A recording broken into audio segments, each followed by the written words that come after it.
Monster kill! Battle begins. Huge flex for Thunder because Panda actually, I think he's still top 5 in NA because he plays position 5 Viper. He was the one to kind of engineer that and bring it to the main stage at not Kiev. Yes, it was Kiev at the Anime Major, pardon me. So lots of history here in these bans. And Pakaz TB being banned out, which might have been a hint here to what Secret's thinking for their carry pick. A couple of Illusion heroes, Morph and TB being banned out.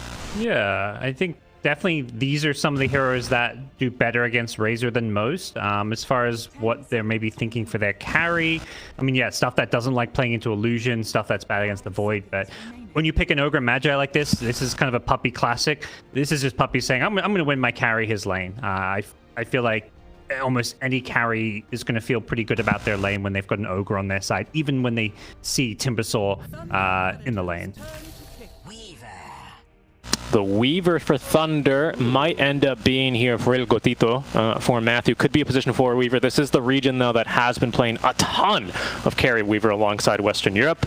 I think that's slightly fallen off for Western Europe, just ever so slightly. Still saw a bit of him at the Major. But I believe at Thunder's games in Texas, Weaver was banned like 16 times against him. And I'm not sure how many more games than 16 they played, Gods. It would have only been maybe 20-ish or 25 at most, and they're playing at I mean, you mentioned it could be 4 position or carry. Do you feel like they do it more in either role from what you've seen? I think they do like to run it carry, as we'll see the Snapfire, which could be mid, very much so for Dark Mago. Yeah. They also will occasionally run it off lane. They still really think that the Ag Scepter is very strong, even though it has been nerfed quite a bit since its last, we had Weaver every game rushing Vessel Ags. It's not quite as strong as that, but Thunder still certainly see a lot of value in the hero. Yeah, it's kind of cool that their draft is pretty flexible. I think that's the hardest part when you have first pick, is that middle picking stage where you're kind of going to blindly pick. Like where they pick Weaver Snapfire, it's like you don't know. I mean, you know where your enemy's laying things, but you're picking basically your carry or your mid. You're picking a lot of cores, not knowing what the enemy mid or carry is going to be. So they're the hardest picks of the draft, and the best way to solve that is by picking these heroes that can go into multiple roles. You mentioned the Weaver. Snapfire can go into support, can go mid, can go off lane. They can still flex the Timber between mid as well as off lane. So there's a lot of flexibility with Thunder's pick. For sure. I think most teams would be able to flex a Timber, maybe even the Wyvern mid, right? It's still very viable these days with how strong an item Witchblade is. Because it's Dark Mago, infamously the 3 hero pool kind of guy, if it's not Bat, Kunkka, Ember, he's not playing it. He has expanded since then, I must add. He has really worked hard at that since the Anime Major, when this was like a really big meme, kind of. But I'd be surprised. I'd be really surprised if it was a Wyvern or a Timber mid. Something like a Mars mid is more his style. He's even worked a lot on his Tinker, but I don't think he's quite that flexible yet anyway. I think he's still growing in that role. Yep. No, that is a good point. And that can, sometimes be for, I think, some of these teams like a Thunder Awaken, who's mostly played their kind of online Dota within their region. They're getting more experience internationally. Their players like Dark Mago are going to want to stick with that comfort. They don't have that, experience of a player like a Puppy or Resolution who've been playing international competitive Dota for like half their lives. Yeah, no, very true. Especially for Puppy. Yeah, I mean, we'll see. He is quite the imposing figure as well. I saw him for the first time in Riyadh. Tall man, nearly 2 meters tall. It's wow. And the machete he carries around as well, 3 meters long. I mean, my goodness, an imposing figure to be certain. But we'll see what they end up picking here. I do believe Thunder are going to try and run this Weaver in the safe lane with this Doom and DP ban specifically. DP, a very good ban against the Timbersaw hero that definitely does kind of neuter his early game. Thunder probably looking for a mid. Secrets bans alluding to that as well. Still in the pool here for Dark Mago. Not the Bat Rider. The Kunkka's still here, but into a Razor that might be a little rough. Oh, they've got their pick. It is the Mars mid for Dark Mago then. All right. Mars in the mid lane. This is, I mean, likely into the Bat Rider. It doesn't sound like the easiest of lanes. You can always try and spear the Bat Rider away when he goes on you, but like, I feel like this Bat Rider could be in for a very good time unless we see some kind of like switch up with these lanes. And I do believe they. Yep. Okay, they're doing Void Spirit mid, Batrider off lane. That's right. Yeah, and I think that's probably maybe Chris. I don't know who makes the call. I didn't know Christos was drafting for the team. Maybe he just presses the buttons, but I'm not sure actually. I'm be curious because I think Mars Batrider is actually not so bad for the Mars. Mars got pretty good wave clear. Like you said, he has the spear, and spear is not that weak in the mid lane. You can almost always push back the Batrider underneath his own tower or skewer him to a lot of the cliffs around the mid lane. So it kind of makes you the matchup a bit more skill dependent. I was actually quite looking forward to that, but we still have a treat. It'll be Nisha instead on the Void Spirit versus the Mars mid. Yeah, this is, I mean, in many ways, just as scary a lane with the Batrider plus Marcy. I think sending the Void mid just gives them a bit more of like an early playmaker. Sometimes the Bat mid can feel a bit slower, more farmy. You want to get your boots of travel, then you want to get BKB. Often the Blink Rush is kind of a old forgotten build. So this gives Secret just a bit of a faster paced draft. Like they can just fight a lot earlier. Of course, the meme with Secret was they'll just picking Crystallis Razor every single game for a while. So, not a huge shock to see him playing the Razor instead of the offlane Razor in Rezor's hands. And I think this is going to be a game where both drafts want to fight a lot very early on. Like neither team's gone like very all in on the late game here. Yeah, certainly, and I think something that might be a little bit scary for Secret is that if they do end up going to the late game, I actually think this Weaver, certainly not a free Weaver game by any means, with a Batrider, in the pool, you get that Lincoln Sphere up, maybe you get a BKB, so you can kind of just ignore the Void Spirit, and I'm not really sure what locks you down into the late game here for Thunder. I think Secret might be a little bit more game than Thunder Awaken will be. Yeah, I definitely agree with that. I think they've really, like, all three of their cores, they basically drafted to give this Razor a worse game.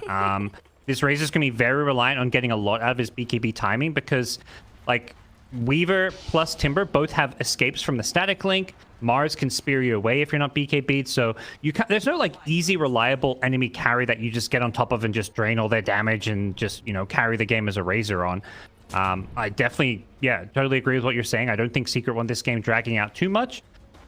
It will take some time for Weaver to get those items, like Lincoln's BKB, like that's 2 defensive items. You want to get some damage along the way, so it's always that fine balancing act between like when you get the defensive items versus like, you need to also do some damage.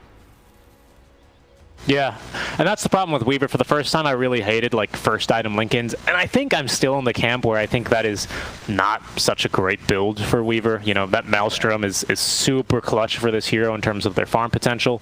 But yeah, you do, I think, need those 2 defensive items for you to be truly well and free this game.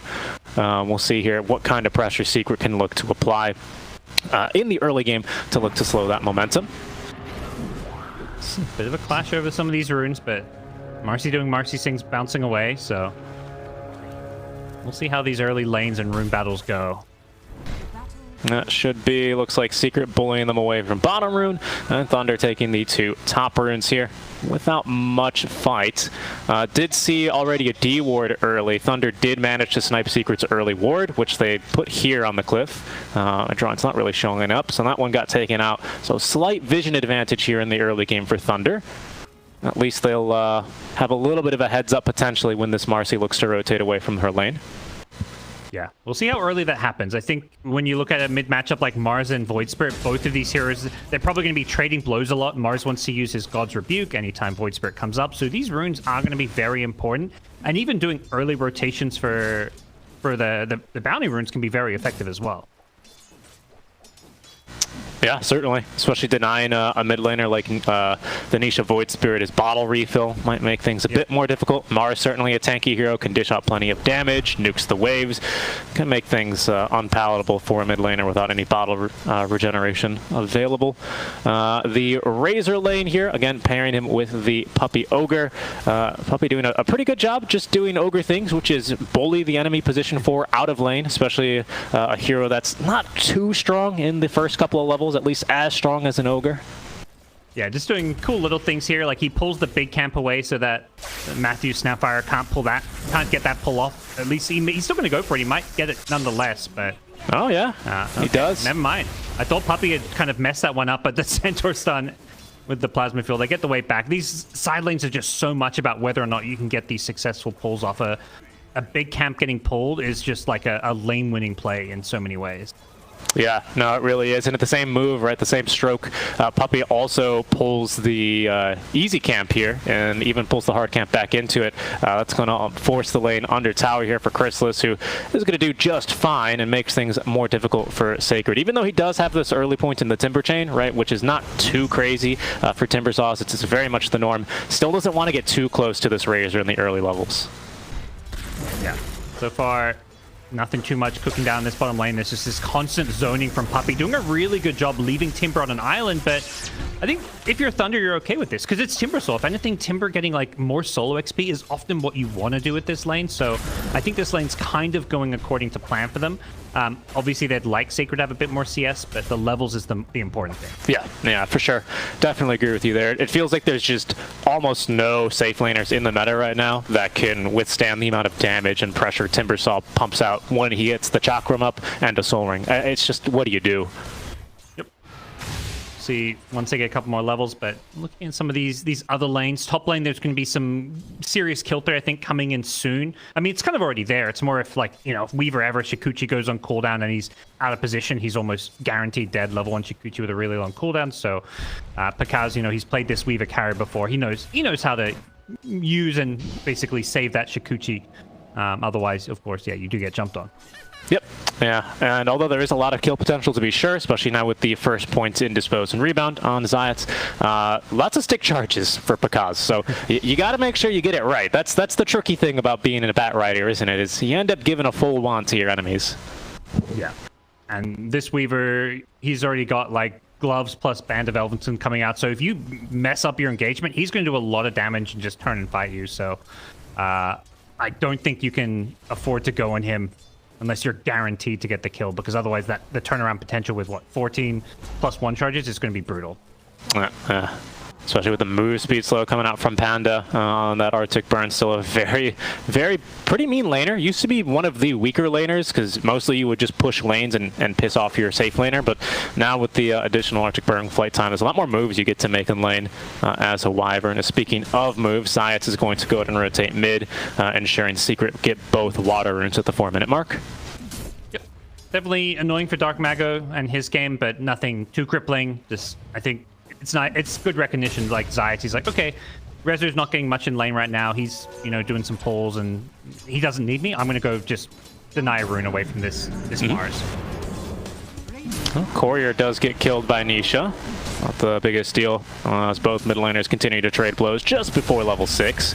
Dark Mago, though, feeling a bit stronger. That's maybe hopefully a visual bug. That was a little bit weird. I don't know if you saw that.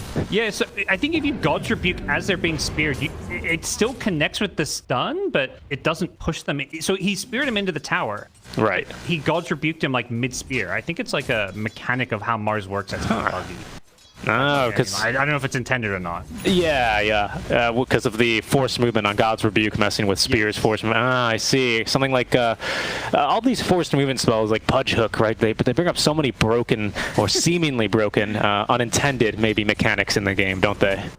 It's always fun to see players discover them. What? It's like, if the spear doesn't go through, why are you still stunned? You know, it's like, it's one thing to like interrupt the spear, but at the same time, it's like, come on, man. Yeah. There is in terms of physics. Well, there's no way off of Mars spear ride, I suppose, right? It's a one-way ticket once you're on that thing.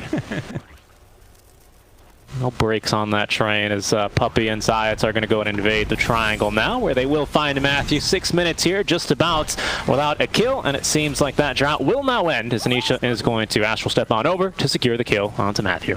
Dark Mago's here, though, and has the arena, maybe even looking to turn. Panda's TP'd on over to the mid lane. Nisha, though, still has another Astral Step, and the Dissemblate will be able to at least get out of the arena up to his own high ground. Dark Mago will not chase blind uphill this early. Usually gets a Blink Dagger before he does that. Puppey and Zayats also able to evacuate to the enemy high ground. Well, that is going to just be a clean kill then for Secret with the first arena from Dark Mago, not really accounting to much.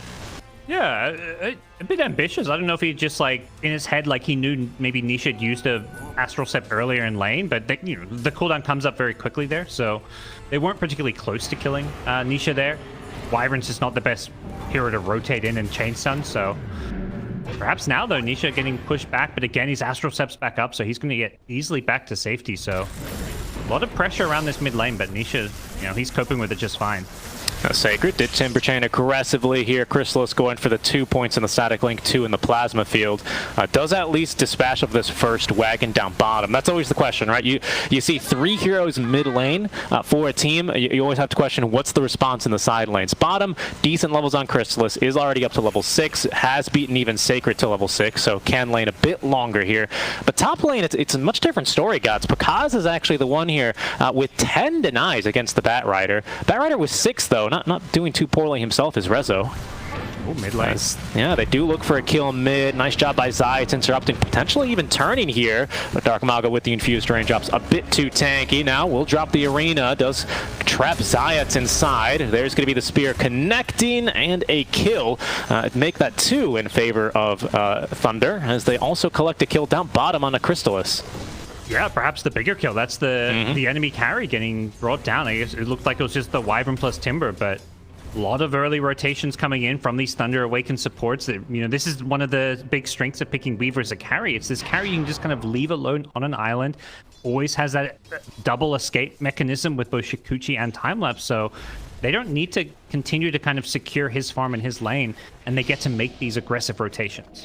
Yep, and Pakaz, the Weaver expert again, definitely a hero that Thunder have looked to, at least for the make that the 3rd DPC tour, pretty consecutively. He's got the build down, Maelstrom into Lincoln Sphere for him, so going for his farming item first. There is a smoke play down, however, heading towards Chrysalis. They might look to kill him a second time, but no, they lose vision. They're not really sure where he's gone. Instead, the ward is going to scout Puppey.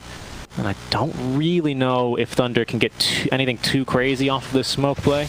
They do have a DD in the bottle, though. Nisha is certainly a tantalizing target. The cookie, not going to find him, though. It's so hard to make that play. Oh, Dark and now even get punished. Yeah, the turn as well, as they're going to toss him back into the Aether Remnant, and an easy kill. Rezo TP's mid, gives them the necessary control with the lasso, and there is going to be a big punish on a Dark Mago. Didn't use the DD rune, though, but is still going to die out of the smoke. That initiation of Void Sphere, I think the only way it works is like you do the Saberlight, where you spear first and you arena while the spear is midair. I think the cookie is just too telegraphed. It's such an easy dodge for Nisha there. And unfortunately, Secret, not only, is Nisha, ready to outplay it, if anything, Secret knew it was coming, because Rezo, it felt like he was there before the initiation even happened. So they were ready to punish. Yeah, Puppey is going to give his life here for a D ward. Does give it to Dark Mago in the end. But basically just a kill for a D ward, nothing big there. I didn't want to take note on the skill the Chrysalis is going for bottom. Definitely, Timber's on. Not really a hero you can expect to get a full static link on too easily. But going for Plasma Field in this lane, also, 1, is going to be the faster farm build, but 2, also allows you to clear waves. It's not every day where you see a Timber really struggle to get onto a tower this late into the laning stage. As they are on top of, however, Matthew. He is going to be in a big trouble, yeah, as Nisha will secure the kill with an Astral Step. Panda, short of level 6, can't really look to turn, but it is Sacred who TP's mid as they look for the kill onto Puppey. Great spear from Dark Mago with the DD active. He will collect the kill, as well as a haste rune now for his bottle. Could look to make another play with that when Arena's back up. Everyone on the Thunder side getting involved. Even the Weaver was rotating on over. I think they really want to make sure they don't give Secret, this early momentum and let Secret come in, take over their jungle. They understand the strength of their draft and how once Weaver kind of hits these key item timings we touched a bit upon, get the Maelstrom, Lincolns, and a BKB, and at some point you're just going to be able to carry this game. Razor's, this Razor is going to be kind of put in this position to try and solo carry as Razor. The Razor to me is this core that wants to be one of 2 or 3 cores. And Razor's even died once this game, so it's not looking like the dream game for Crystallis. Yeah, no, it's not. I believe he has Falcon Blade on the way. Yeah, indeed, with a couple of allies coming to try and gank Sacred, but Sacred's going to catch a whiff of this one, and I believe he's just going to get out of dodge in time. Good read on that one. Nisha's still smoked. He's still fishing around trying to figure out what's going on, but they just don't have the damage for Timber, I think, here. Dark Mago going mid onto Zayat. Zayat's maybe looking to give a go here back to Dark Mago, but the Winter's Curse here is going to force a TP cancel. Might even set it for the kill onto Zayat, as the spear will collect it from long range. In the meantime, Sacred does scout Nisha here. Nisha was out of Astral Steps, but still has a Dissemblate, and now Crystallis, who's looking to turn third point already in the static link, and the ulti now active, does have some serious damage versus Sacred as Matthew now raining down the kisses. Crystallis dodging plenty of these as they've now nuked through the Timbersaw. They're looking to turn on to more. A double stun here isn't going to be good enough for Matthew, however, as Nisha gets his Astral Step back online, and Crystallis is going to be able to collect that second kill. Kind of an ulti whiffed there, Gods, as now without kisses, they're going to be a little bit limited on the moves they can make. That was honestly just such a great sequence of events from Nisha. He was first making like some solo plays. All that thought here, Puppey getting pushed away. Wow. on out. Uh-oh, he goes down, but yeah, to go, Nisha, he goes in, he invades, like chases the Timber into the enemy jungle, steals some stacks, then he just jukes around the entire map. He was dodging Timber Chain after Timber Chain, not letting the Chakrams land. They knew he had no Astral Steps, but they still couldn't land these spells on him, and they kind of just got baited in. The spell casting was just better from Team Secret there. Top lane, speaking of spell casting, there's going to be the Flaming Lasso yet again onto Sacred, gets the Timber Chain away. Small stick here is going to keep him topped up at least for now, and it looks like Rezo does lack the damage, just barely. No, the damage over time will put him down, but Dark Mago at least able to get the return kill onto Rezo, so Thunder at least getting something, but they are losing a lot of momentum here on the Timbersaw. That's 2 straight back-to-back deaths. Yeah, it's rough. He did everything he could there, not turning to cast any spells, just chakraming in front of him as he ran with all the sticky on him, but too much damage over time here. This is where the Batrider pick is looking really good. The Witchblade pickup, not your everyday Batrider item, I feel, but talk about these offlaners these days being more of these semi-carries, and when it comes to right-click damage, Witchblade is one of the best in the game. Curse is going to be used up from Panda. That does trap Zayats, but I believe Panda is still going to end up taking a death here, just behind a bit of extra time. As down he goes, that is going to be Curse committed, without Thunder really able to follow up. Kiss is coming off cooldown now at the very least, with Arena of Blood and a Blink Dagger. Still not ready for Dark Mago. Not too late, really, at 13 minutes, but certainly not indicative of a fantastic landing stage for Dark Mago. They really need this blink. It feels like this is the way they catch Nisha, because this has just been the Nisha show so far. He's 3-0-3. Yeah. He's got this early Vessel, so even if you catch him with a stun, he's got 1500 health, very tanky. And this Vessel just gives him all this extra damage output for these early rotations he's making, plus gives him some actual kill threat onto the Timbersaw. So any move Nisha's makes has just been connecting and causing all kinds of pressure on the Thunder Awaken side. Yeah, and I'd love to just tip my hat towards Puppey, who at the end of that fantastic sequence of events where the kisses were kind of used by Thunder. The reason that Maelstrom is so late is not because Pakaz just finally had the money for it. He's already got the full Perseverance. It's because Puppey sniped his courier that had Javelin in it. So he hasn't been farming with Maelstrom for 3 minutes, which is pretty bad if you're a Weaver. Yeah, that's brutal. Yeah, you're not happy about that one when you lose your key farming item, and you don't really want to fight without your Maelstrom as well. So Thunder Awaken being kind of forced to slow things down, and Weaver is still top net worth, but for Thunder Awaken, I think they're going to feel like they're the ones who have to be a bit more reactionary, except with this Blink Dagger. It has come out now, so there is potential for a smoke play off of this, but it just feels like Secret are always a little bit more grouped up, and there aren't really any obvious or easy plays for them to make with this Blink. Yeah. Panda at least. Oh, whoa! The spear is going to miss on the Puppey. So that is not the ideal first Blink Dagger initiation. In the meantime, no Secret. They're going to scout that whipped Blink mid and invade the jungle a bit. Nisha maybe looking for more stacks, but for now, scout Sacred, whose Cookie is going to toss him into the Aether Remnant, but Dark Mago, a second Blink forward, will catch Zayats, and he will be rewarded at least with a kill there. Nisha, however, proves yet again to be a little bit too elusive. 2 mid laners just making all the moves here. Sacred melted. Oh yeah, perfect. Aether Remnant there from Nisha to set up for the kill amount. Maybe even Matthew in a bit of trouble as they do eventually get up the Winter's Curse to lock down Nisha. Plenty of damage onto him here. Matthew would love to turn for the kisses, but Crystallis is not going to let that happen. Another Aether Remnant going fishing for Panda is not going to connect, but Panda slow to a crawl thanks to the rotation from Resolution, and it's going to be 3 dead here for Thunder Awaken as yet again Nisha makes it out of these fights alive. Yeah, he's just pushing his hero to the limit. Going in and out on slivers of health, playing around with a Fairy's Trinket too to get all that extra efficiency, and they're going to follow this up with this tier 1 top tower. So first tower of the game takes a long time to drop, but Team Secret get the job done, and that's going to really open up this top side of the map. And they want to keep playing in this dire jungle. Like, Weaver's kind of already left the top jungle, just knowing it's not really a safe place to be, but it's more Dark Mago on the Mars, as well as the Timbersaw Sacred's job to kind of defend this part of the map. Problem for Timber is he is just so poor right now. He's having a really tough time. That he is. He at least has plate mail coming as part of his Lotus. That is going to be at least a huge amount of bonus armor for him to live. Even with reactive armor, Sacred has been having a pretty hard time living against the physical damage.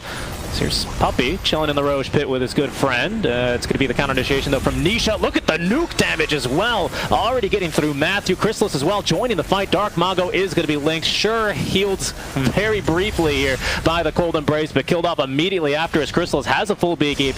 Is going to use it to TP away, canceling it now as they have caught Pakaz, but maybe it's Pakaz who caught them. A curse onto 2. Now Chrysalis, no BKB, is going to fall.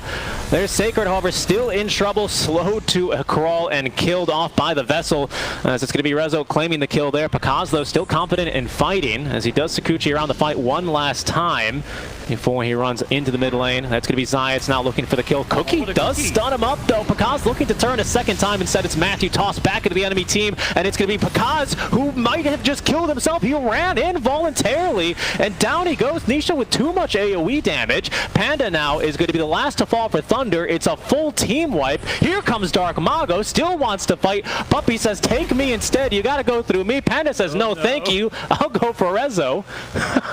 He's got an arena too. Puppey, he's got nowhere to run. Oh, no, he doesn't, especially with the arena. Now trapping him, Sacred as well. This is a fight Sacred can win, and he will win that one handily.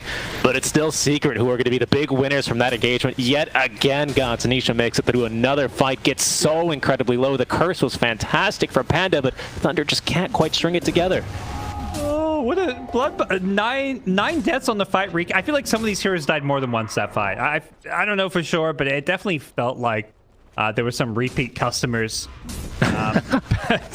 What an insane team fight. I mean, again, yeah, Nisha doing his thing on the Void Spirit, but just some amazing individual plays there. Like the cookie on Matthew predicting the Marcy's rebound. He preemptively cookied as Marcy TP'd in, knowing he was just going to go for the kill on the Weaver there.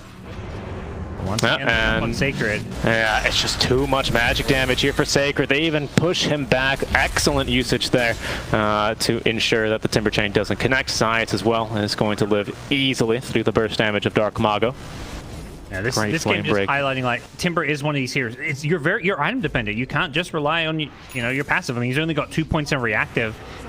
That's not why he's dying. Is the skill build? It's just he needs items. He needs to have a Yule Scepter to go with this Lotus Orb ideally. He's just underfarmed, and it's costing him. Yeah, it does kind of feel like he needs both of those, but at least he's got the first one operational now. So he's at least got one Dispel at the ready. Also a pretty useful item to have versus a Bat Rider, as Zayats is simply going to dispose of Dark Mago and say no thank you. Dark Mago unable to connect on any of his skills there. These fights will start to look a bit different when BKB start coming to play. It is only the Mars getting close to one on the Dire side, but Radiant, they've got Razors. And we'll be looking for one on Rezo's Bat Rider as well. We'll see if he gets the Blink first. I think the play making this Blink brings to the table is Nisha? Really the cookie from Matthew?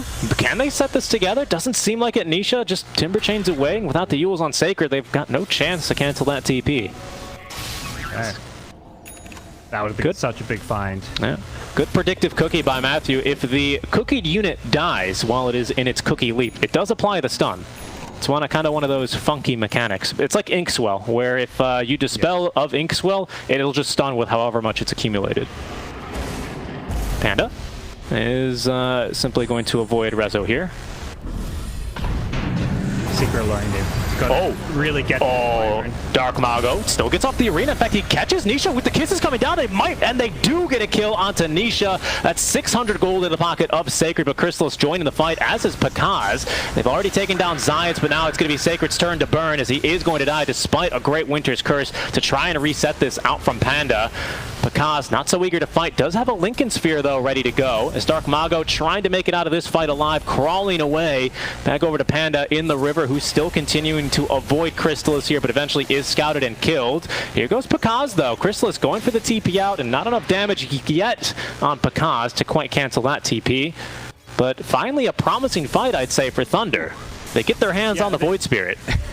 they lose 2 for 3, but I think just killing Nisha is such a feels-good moment. This guy has just been the bane of their existence this game, and finally getting a kill onto this pesky Void Spirit is just such a big find for them.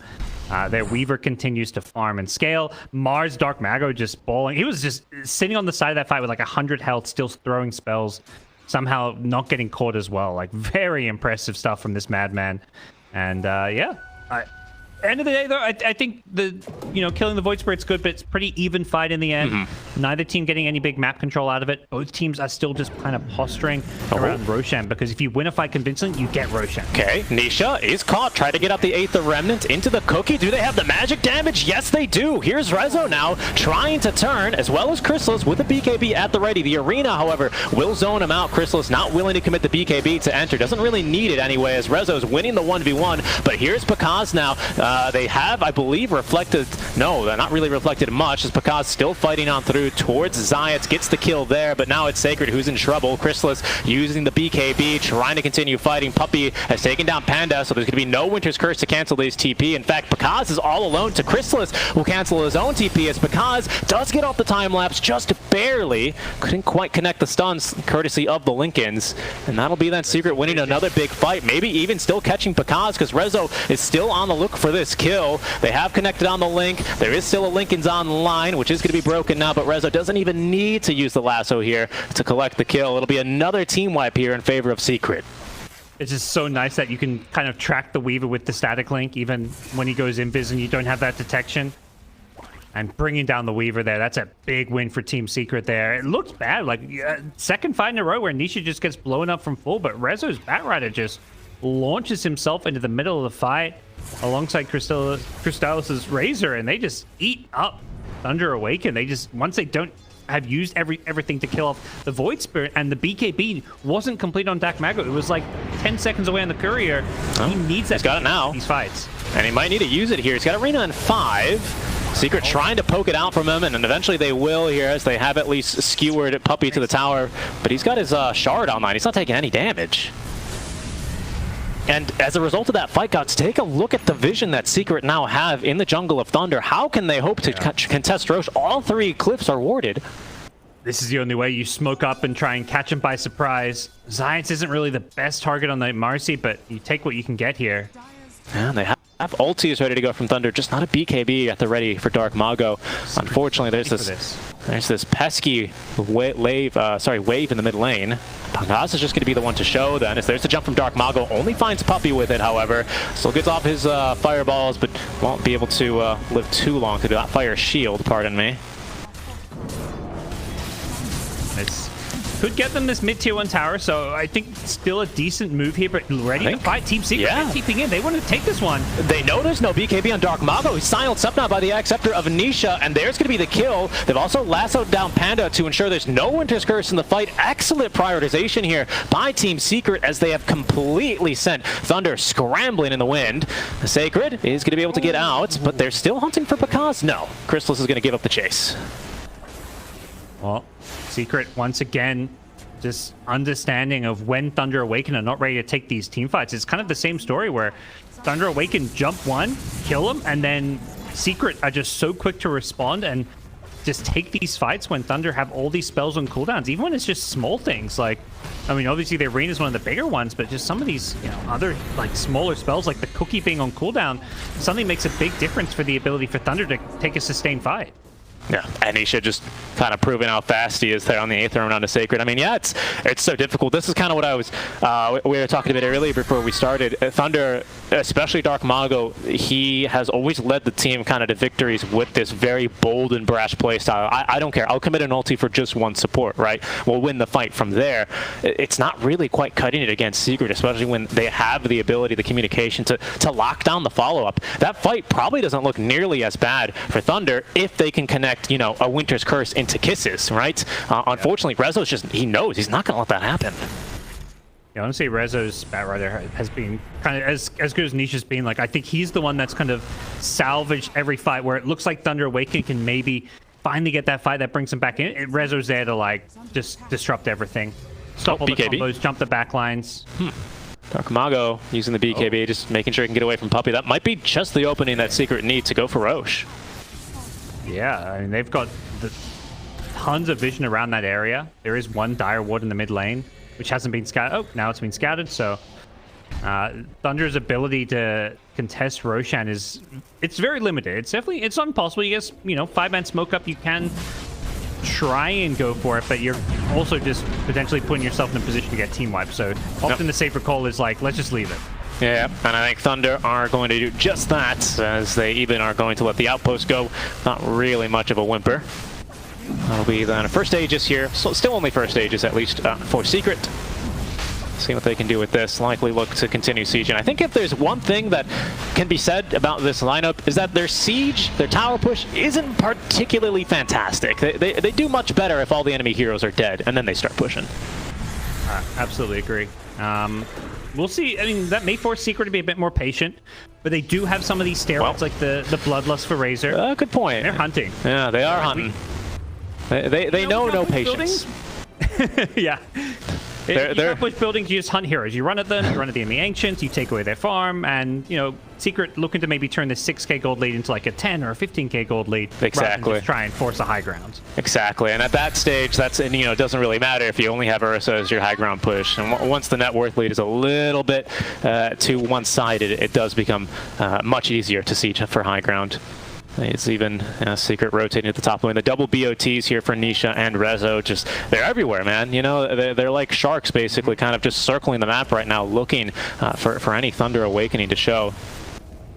Yeah, this is another good way to play. Like, you don't have this good high ground push, and you're worried about being like, split push and having the game stalled out. You need a guarantee that you find these kills, and Future Travel is like the perfect way to do that. Oh, and here they go. Oh, yeah, big catch on the Bakaz. He does at least reflect the link, so Chrysalis not going to steal any damage in this fight, but Dark Mago with the spear is going to connect onto the kisses. Zayats is going to be the first to go. Nisha even a bit of trouble, does astral step himself out of that one, as Puppey is going to be the second to go, but might set up for the kill onto Matthew on his way out, as Rezo collects that one. It's Dark Mago now in a ton of trouble, as the Cold Embrace will do nothing but condemn him. Now Sacred here trying to escape, but no Lotus Orb means it's a free lasso target there for Rezo. And it's going to be 3 dead as Secret eventually get what they look for. It only costs them 2 supports. Yeah. Another great fight for them, just understanding that they shouldn't be giving anything to Thunder Awaken when it comes to farm on the map. They just want to force any fight they can take. This is about as good as it gets for Thunder Awaken. Like, they landed a decent curse. Mars gets off his spells with BKB, but realistically, that's all you're doing is killing these supports. Like, BKB Aegis Razor, you've got Batrider with BKB, Void Spirit's just mega farmed and out of control. Like, you can't kill these heroes. No.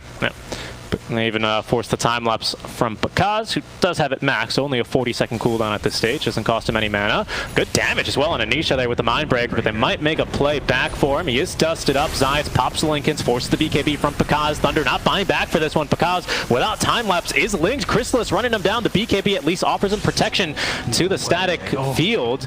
Plasma field, pardon, and he will live. Just barely, though. I can't believe that static link just stayed on him. Like, he's keeping up with the Shikuchi Weaver. That's the strength of Razor right there. I think that's partly why he went for this Sanjin Yasha plus Satanic. It's a bit of an unconventional Razor build, but you want to stop this Weaver getting away from your static link, you match his movement speed. With Bloodlust, he's seeing at 5.22. Chrysalis is max move speed. No. Or basically thereabouts. Zayats is going to be killed. Rezo pops BKB. Bakaz without a BKB, maybe looking to turn. Dark Mago as well is now going to now have no magic immunity, but Chrysalis is cutting off reinforcements here as he finds Matthew and should be able to run him down without really much of a fight. Matthew gets up to the high ground, back underneath where the tier 1 used to stand. Dark Mago does connect a spear onto Nisha. Aether Remnant, some protection for the magic damage, but not enough there. It is at least Rezo caught by the arena, who is going to be killed as Nisha does escape. 3 times multicast stun back onto Puppey, but it might be enough for the kill. No, not quite. Bakaz silence, but still finished off by the AoE damage of Chrysalis's Eye of the Storm as Nisha jumps right onto Pandamu. That is going to be 2 kills then for Chrysalis as he looks for the third. This time Matthew has no chance to escape as he attempts to juke him in the trees. Certainly they'll find him. There they go. As soon as the plasma field is ready, that's 3 kills for Chrysalis. Now godlike with 15, 2, and 7 this game. Yeah. After a death in the the laning stage. He's been near perfect on this Razor. And I just love the itemization. I mentioned the movement speed and how good it is against the Weaver to stop yourself getting kited. But the Satanic's another great item because Weaver isn't this burst damage hero. Like, Satanic is great when you're getting, like, against tickle damage, which is kind of what Weaver is. You just keep poking you and he's bringing you down. You can't kill him. But Satanic is, like, the perfect way to itemize against that. That's very true. It almost feels like now you have your own time lapse here on Crystallis. Yep. Absolutely. Timbersaw kind of at least lives there, thanks to the Lotus Orb being applied. Crystallis is not able to collect the kill. And maybe not even to get too much structure damage. I mean, they've done exactly what you've said, though, right? They've turned this 5k net worth lead into a 15k one and are going to get a second kill onto Matthew for free. A Golden Brace actually does buy him a bit of time. They force Chrysalef off the high ground. Yeah, that ages up in 5 seconds. Chrysalef would like to get all of his mana back. So he'll go ahead and just wait for that one to be reclaimed. Yeah, knowing you still the BKB, you can play aggressive there. Your Aegis expires as they jump you. You've still got your BKB plus TP or just BKB and fight. I don't think you're killing a 4,000 health Razor. Just notice, yeah, he has the Elven Tunic as well. He's just absolutely massive now that he's hit level 25 as well. So they've got a serious Razor problem, and I just don't think this is the... It's always been the issue with Weaver, is like, you go Linken's BKB and you have no damage. And that's kind of the problem Pakaz is facing right now. Well, here they go again, as they are going to try and set up here onto Crystallis. Winter's Curse catches him with the creep wave, but they've stolen a lot of damage from Dark Mago. Spear committed, but it's Sacred now dying on the backlines. Even might be Pakaz in trouble, who's silenced up. No, gets off the time lapse, as it's going to be Sacred now dying. Crystallis is just 1v3 in the entire time. Another kill there. Pakaz only able to get through Puppey before he BKBs and TPs away. They nearly kill him in that time, gods. Whew. Yeah. And that's with the defensive items. Obviously, Linken's and BKB aren't defensive against physical damage, but it really highlights, like, there's no amount of items that this Weaver can get that's going to solve the problems that he's facing this game. Like, he needs a ton of damage against this Razor. He needs more survivability against physical damage. But you just can't get all that with items. And unfortunately, this is looking like the end for Thunder Awaken here in Game 1. Right, it is. Dark Mago is just going to be able to clear creeps from the midwave. Secret slowly but painfully hit his towers. Actually, they make a jump onto Dark Mago's eye. It finds him there with the dispose, and he is killed. Has buyback, but obviously does not want to use it like that. Ooh, that is certainly at least going to be the top lane of Barrack. Secret even smoke behind the high ground here, out of vision of Thunder. They might look for a +1. Well, he has maybe a +2 at this stage. Jump anyone they see. Anyone who tries to defend it seems like they're happy to go on. Dark Mago not even wanting to buy back for this one. That last fight, you can just see Crystallis just literally 1v3, and at this stage, just way too big and cannot be stopped. Pakaz just left to, you know, try and farm up supports, do what he can.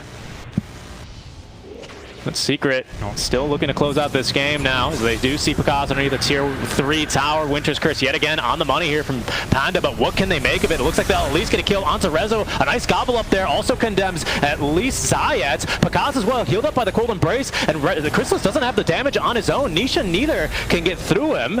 So right now, a promising fight for Thunder at least, but Crystallis yet again proves to be a little bit too big to take down. Push back onto the high ground. He'll just kill Matthew. Thank you very much for the repositioning. Now Sacred in trouble. The physical damage overwhelming. Panda's going to buy back. Dark Mago's going to buy back. Now Sacred's going to buy back.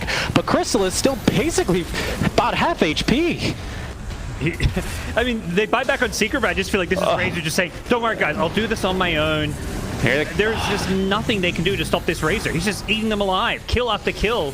They can't get through his survivability. Pakaz even now on his life, trying to do what he can here, but seems like now Sacred is going to pop to the magic image of Nisha. That's not quite 25 for him. That would be an extra stun in the array for Secret right now, but it just seems like, yep, they're going to call it. It's overwhelming here. It is going to be Secret that take game number 1. Wow. This Razor, Crystallis, definitely, it sounds crazy to say, but deviating from the normal, you know, BKB refresher rush really ends up benefiting Secret in this matchup. There's no way for Thunder to stop this Razor. Yeah, it's definitely a case where so many people just